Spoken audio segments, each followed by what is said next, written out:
आज चाहिँ खेल्न जाँदा बाटोमा अङ्कल भेटिए। कुरा चाहिँ के भन्दाखेरि म चाहिँ खेल्न जाँदै थिएँ, त्यति बेला चाहिँ बाटोमा अङ्कल पनि जाँदै थिए अनि अङ्कलसँगै बसेर म चाहिँ बाइकमा यो बाइकमा बस्दै अङ्कलसित खेल्नतिर पनि लागेँ।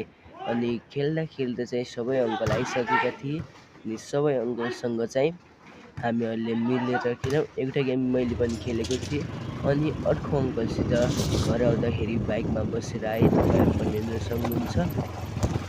अनि यस्तै भ्लगहरू तपाईँहरूलाई मनपर्छ भने लाइक, कमेन्ट, सेयर र सब्सक्राइब गरिदिनु होला। यस्तै भ्लगहरूको लागि यस्तै म चाहिँ घरतिर गएँ यस्तै बाइकमा अङ्कलसँग अनि यसपछि चाहिँ घर गएर खानासाना खाएँ। अनि आजको मिनी भ्लगमा यति नै। तपाईँलाई मेरो यस्तै मिनी भ्लगको डे 18मा मन पऱ्यो भने लाइक, कमेन्ट, सेयर र सब्सक्राइब